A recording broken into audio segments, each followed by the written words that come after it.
I don't know, does anybody say that? Okay, I got it. Well, I did write about this at quite great length and Blood Lies. What happened was that the Soviets really wanted to have a mutual defense pact, which they were calling collective security. That was the name that was given to this effort. A mutual defense pact with Britain, France, and Poland, so that in the event that Germany attacked any of them, all the rest would attack Germany. The Poles would not hear of it. The Polish foreign minister said that they would never permit a Soviet soldier on Polish territory. And of course, the Soviets would have had to move across Polish territory in order to get to Germany, because they had no common border at the time. There were negotiations in Moscow. The British and French sent negotiators. The Poles didn't bother. The British negotiator, it turned out, had no authority to make any agreement. And in fact, we have the documents from the British government that told him to drag the whole thing out and delay it. Of course, he didn't have not that he had the authority to do anything else, but just to drag it out. That's pretty amazing that we have that material, but we do. And that makes it appear as though the British were carrying on this negotiation with the Soviets in order to intimidate the Germans, in order to sort of send a signal to the Germans that you'd better make a deal with us, another deal, maybe like Munich, or we'll make a deal with the Soviets. But anyway, they didn't want to deal with the Soviets. And the Soviets, as is well known, has been reported in the press, Stalin was ready to put 1 million men into the field against Germany if they had a mutual defense pact, if they had this kind of a tripartite agreement between France, Britain, and the United States. France, Britain, and the Soviet Union. Actually, it would have to be 4 parts. The Poles would have to join in. So that didn't work. The British obviously didn't want it.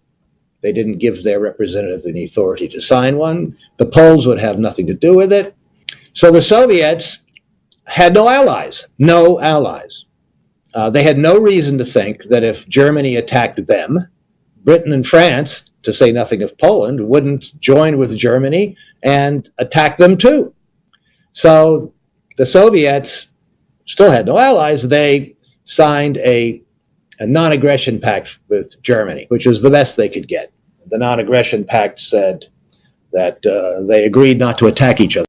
The Soviet Union would not get involved in a war if Germany attacked Poland, or that was who was going to get attacked. The Soviet Union would not get involved in the war.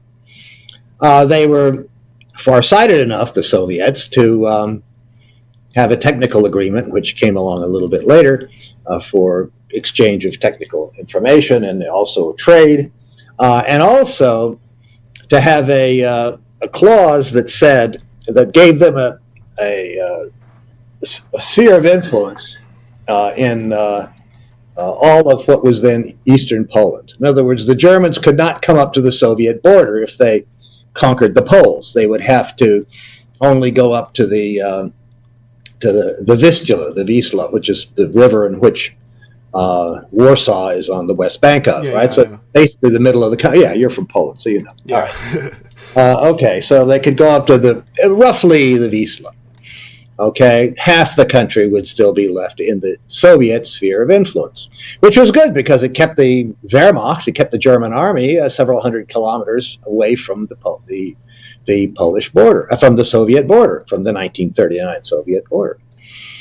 Now that's the facts, and they're all very well documented everywhere. In order to say that somehow or other the Soviet Union facilitated World War II, you have to overlook an awful lot. There's the phony war. Don't forget, the British and the French had, right after the Soviets signed the Molotov-Ribbentrop Pact, the British and the French and the Poles signed a mutual defense pact. But when Poland was invaded, the British and the French did not attack the Germans. They didn't do it. There was a small incursion in the center of France, and then the French withdrew. So the British and the French basically left Poland to be conquered by Hitler. Now, what does that mean? From the Soviets' point of view, what does that mean? The first thing it meant was that clearly the British and the French did not mind if Hitler took over Poland. And why wouldn't they mind that, since Poland was allied with them?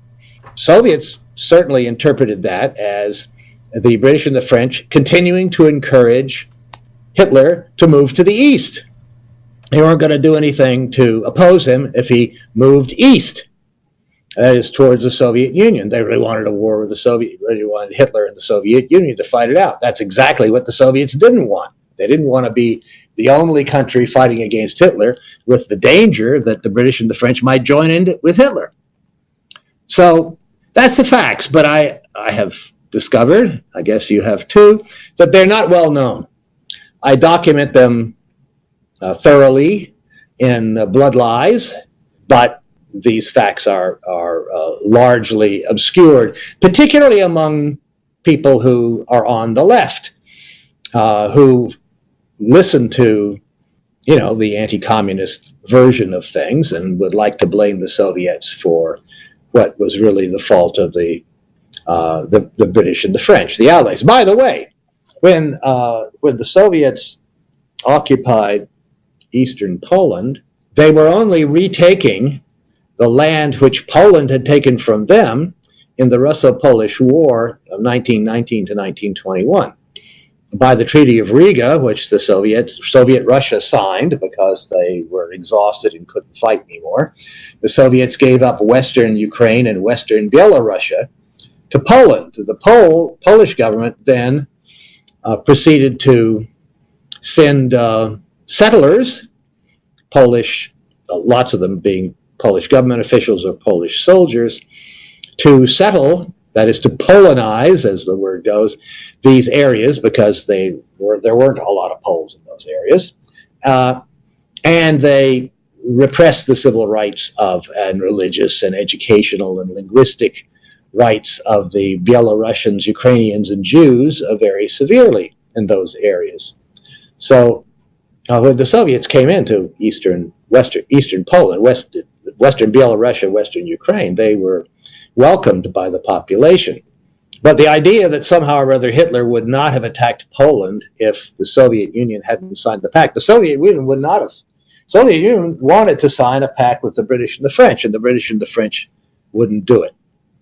Now, I think that the Soviets were lucky. That is, in this respect. If they had signed a mutual defense treaty with the Soviet Union, if Britain, France, and Poland had signed a mutual defense treaty with the Soviet Union, so that they were all committed to attack Germany if Germany attacked Poland, let's say, what makes us think that the British and the French would have lived up to their part of the bargain? They didn't live up to it when they had a treaty with Poland.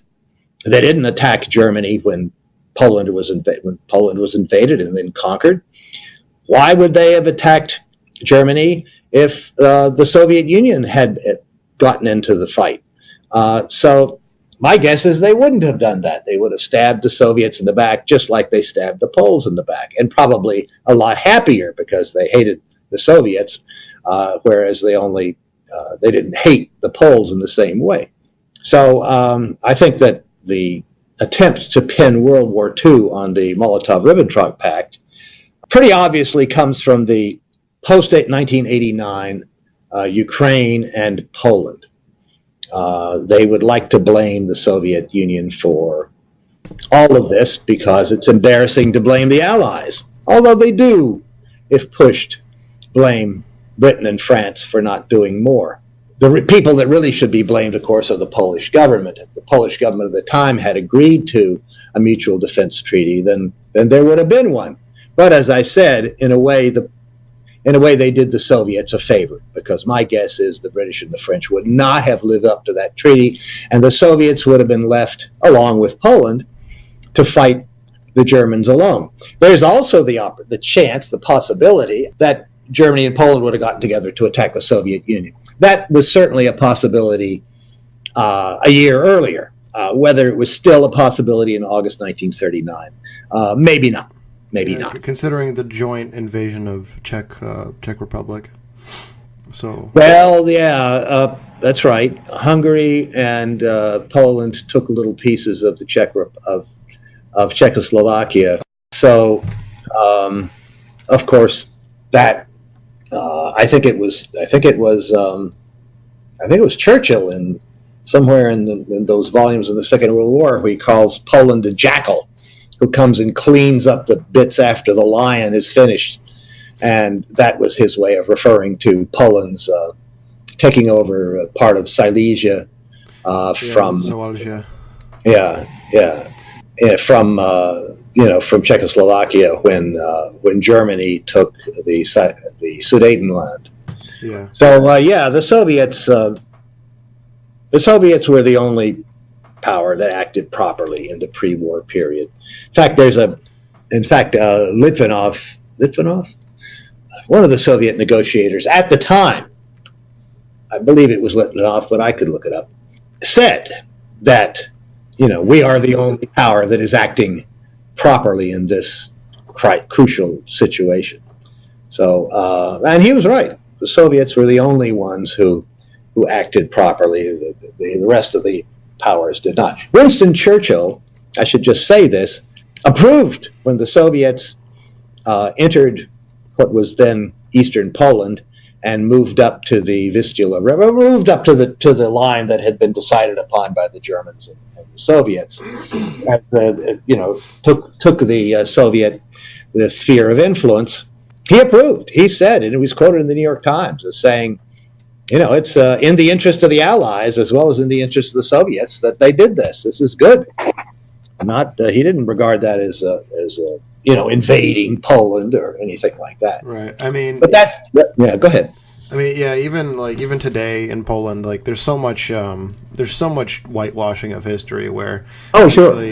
I've heard so many Polish people say that the USSR is responsible for World War II and nonsense like the Soviets didn't save us in World War II, it was the Allies, which is absolutely absurd considering that the Allies never even landed in Poland during World War II. But no, they never did. So how would the Allies save them? Exactly. I know, but, that's right. I mean, those kinds of statements are obviously a reflection of propaganda, but people can't back them up with any sort of facts. By the way, the Jews in Poland, the Jews generally reject the idea, which is the Polish nationalist narration today, that they were not liberated by the Red Army. The Jews say, yes, we were liberated by the Red Army. The Red Army liberated the Polish, the German prisoner, the German concentration camps and death camps in Poland. And not only that, the Soviets, the Soviet partisans accepted Jews into the ranks of the partisans. The Red Army, when it came into Poland, accepted Jews into the ranks of the Red Army, whereas the Polish National Army, Armia Krajowa, killed Jews. They were fanatically anti-Semitic. There are stories. I mentioned this in Blood Lies some years ago when I was researching that. I was reading all this stuff.